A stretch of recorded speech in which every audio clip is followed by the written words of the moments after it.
Assalamualaikum warahmatullahi wabarakatuh. Halo anak-anak, apa kabarnya?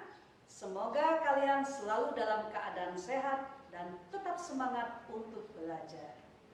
Bersama saya Eka Rahmawati, saya dari SMP Negeri 3 Lubuk Linggau, mengajak kalian untuk belajar ilmu pengetahuan sosial, yaitu pelajaran kelas 7 semester 2.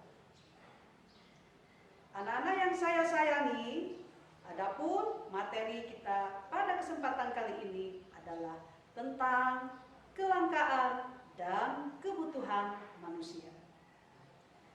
Tapi sebelumnya saya akan jelaskan dulu apa tujuan pembelajaran kita pada kesempatan kali ini. Tujuan pembelajaran kita pada hari ini adalah yang pertama, diharapkan siswa dapat menjelaskan pengertian kelangkaan. Tujuan yang kedua, agar siswa dapat menjelaskan pengertian dari kebutuhan manusia. Tujuan yang ketiga, agar siswa dapat mengelompokkan macam-macam kebutuhan manusia.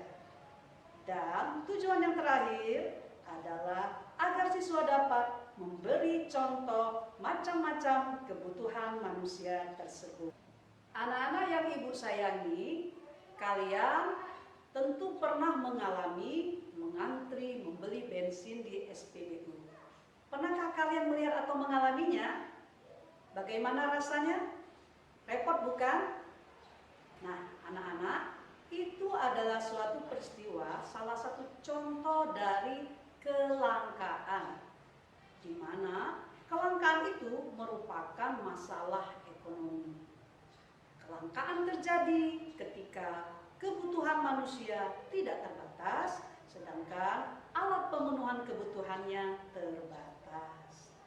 Nah, anak-anak, apa pula yang dimaksud dengan kebutuhan? Dalam konsep ekonomi, kebutuhan itu adalah keinginan manusia atau hasrat manusia yang harus dipenuhi.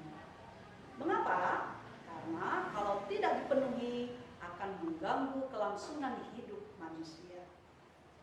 Baik anak-anak, kita lanjutkan materi kita tentang macam-macam kebutuhan. Yuk kita lanjutkan. Anak-anak, kebutuhan itu dapat dibedakan menjadi 4. Yang pertama adalah kebutuhan menurut intensitasnya. Yang kedua adalah kebutuhan menurut subjeknya. Yang ketiga, kebutuhan menurut sifatnya. Dan yang keempat adalah kebutuhan menurut waktu pemenuhannya. Kalau kebutuhan menurut intensitasnya dibedakan menjadi 3. Yang pertama, kebutuhan primer. Yang kedua, kebutuhan sekunder. Dan yang ketiga adalah kebutuhan tersier. Anak-anak, apa yang membedakan kebutuhan itu? Ketiganya memiliki perbedaan. Yang dimaksud dengan kebutuhan primer adalah kebutuhan yang mendasar, yang mutlak harus dipenuhi oleh manusia. Mengapa begitu? Karena kalau tidak dipenuhi manusia akan mengganggu kelangsungan hidup manusia itu. Apa saja yang termasuk dalam kebutuhan primer? Contoh dari kebutuhan primer adalah makanan, minuman, pakaian, dan rumah. Nah, anak-anak, itu adalah kebutuhan menurut intensitasnya. Anak-anak yang saya sayangi, kita lanjutkan yuk pelajaran kita. Jenis kebutuhan yang kedua adalah kebutuhan menurut subjeknya. Di mana kebutuhan menurut subjeknya itu dibedakan menjadi 2, yaitu kebutuhan individu dan kebutuhan kelompok. Apa perbedaannya? Kebutuhan individu adalah kebutuhan perorangan atau pribadi, di mana kebutuhan perorangan itu berbeda-beda setiap orang. Contohnya, petani membutuhkan cangkul. Seorang sekretaris membutuhkan komputer. Seorang siswa membutuhkan buku dan pensil. Selanjutnya, bagaimana dengan kebutuhan kelompok anak-anak? Kebutuhan kelompok adalah kebutuhan orang banyak, di mana kebutuhan itu sama jenisnya dan dibutuhkan untuk orang banyak. Apa saja contohnya? Bisakah kalian memberi contohnya, anak-anak? Kebutuhan kelompok? Ya, misalnya kebutuhan akan jalan, kebutuhan jembatan, misalnya lagi rumah sakit dan sekolah.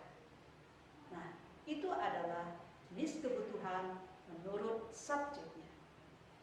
Kita lanjutkan anak-anak pelajaran kita. Kebutuhan yang ketiga adalah kebutuhan menurut sifatnya.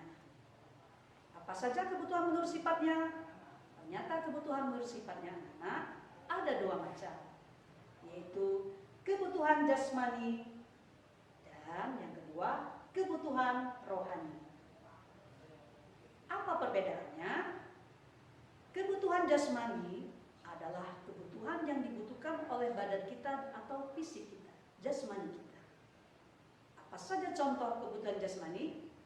Contohnya adalah makan, minum, dan olahraga. Dan apabila kita sakit, kita juga membutuhkan obat untuk badan kita agar sehat. Selanjutnya yang kedua, kebutuhan rohani. Anak-anak, kita membutuhkan kebutuhan rohani yang berkenaan dengan kejiwaan kita. Contoh dari kebutuhan rohani adalah rekreasi atau liburan, pendidikan, dan ibadah agar jiwa kita menjadi tenang. Anak-anak, kita lanjutkan jenis kebutuhan yang keempat, yaitu kebutuhan menurut waktu pemenuhannya. Menurut waktu pemenuhannya, kebutuhan ada dua macam. Yang pertama, kebutuhan yang mendesak harus dipenuhi, dan yang kedua adalah kebutuhan yang akan datang atau kebutuhan masa depan. Kebutuhan yang mendesak harus dipenuhi, yaitu kebutuhan yang tidak bisa ditunda. Apa saja contohnya anak-anak? Ketika kalian sakit, kalian harus membutuhkan obat, dan obat tidak bisa ditunda. Atau jika kalian lapar atau haus, apakah bisa ditunda anak-anak? Tentu tidak. Nah, itu adalah contoh kebutuhan sekarang atau kebutuhan mendesak.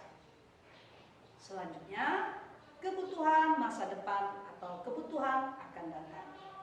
Misalnya, ketika kalian akan berencana sekolah yang tinggi, orang tua kalian menabung untuk biaya kalian kuliah. Atau contoh yang kedua, ketika masuk BPJS, itu adalah menabung untuk jaminan kesehatan kalian. Nah, itulah contoh-contoh dari kebutuhan menurut waktu pemenuhannya. Anak-anak yang saya sayangi, dari pelajaran kita hari ini, maka dapat disimpulkan bahwa kelangkaan terjadi apabila kebutuhan manusia tidak terbatas, sedangkan alat pemenuhan kebutuhannya terbatas.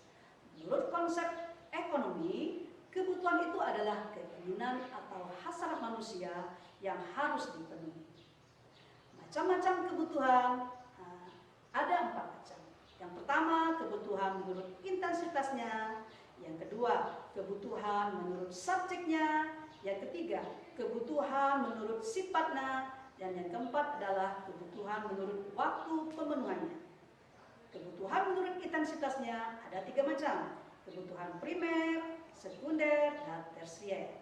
Kebutuhan menurut subjeknya ada 2 macam. Kebutuhan individual dan kebutuhan kelompok. Kebutuhan menurut waktu pemenuhannya, kebutuhan sekarang dan kebutuhan yang akan datang. Kebutuhan menurut sifatnya ada dua macam, yaitu kebutuhan jasmani dan kebutuhan rohani. Nah, itulah pelajaran kita pada hari ini. Semoga bermanfaat untuk kalian. Mohon maaf atas segala kekurangan. Terima kasih atas segala perhatian. Billahi taufiq wal hidayah. Wassalamualaikum warahmatullahi wabarakatuh.